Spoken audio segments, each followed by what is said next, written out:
John 15:4, Matthew 4:4. Thank you.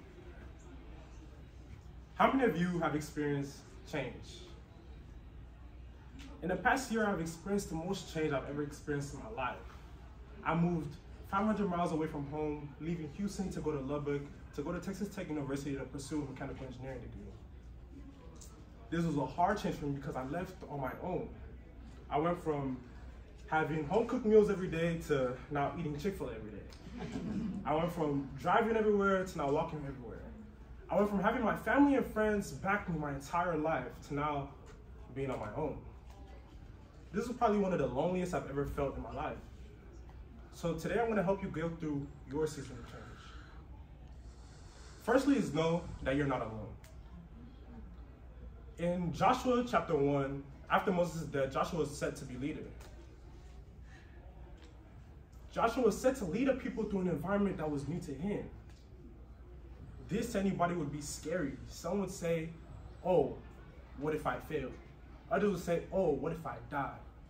Some would say, oh, what if I'm not ready?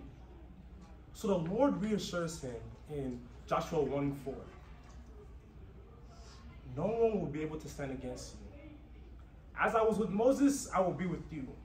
I will never leave you nor forsake you. So when someone like God tells me something like this, I would feel invincible. I would feel like a suit of armor is around me, that someone is always watching over me. So in your season of change, whenever you're feeling your loneliness, just know that God is with you. Jesus gives an illustration in John 15:4. Remain in me as I also remain in you. As close as God is to you, remain in him. So that in your season of change, you're not alone. That you know that he's there with you. Next is that a season of changes, resist temptation. Because it may be easy to fall into temptation. I was in college. You have wrong crowds, drugs, wrong relationships. So let me give you an example that how Jesus resisted temptation. In Matthew 4, Jesus was in his most vulnerable physical form. He was fasting for 40 days and 40 nights, and he was hungry.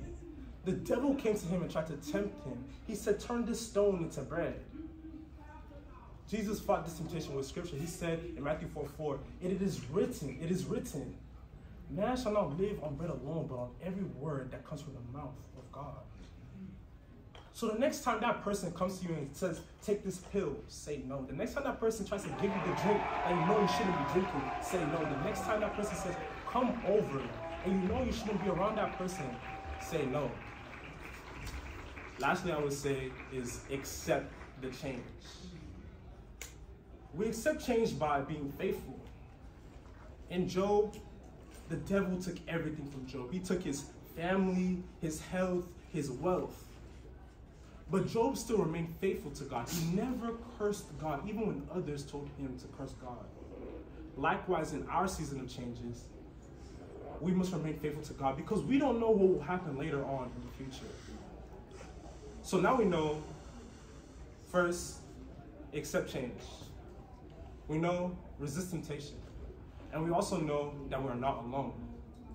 This is how I got through my season of change, and hopefully this helps you get through your seasons of change. Thank you.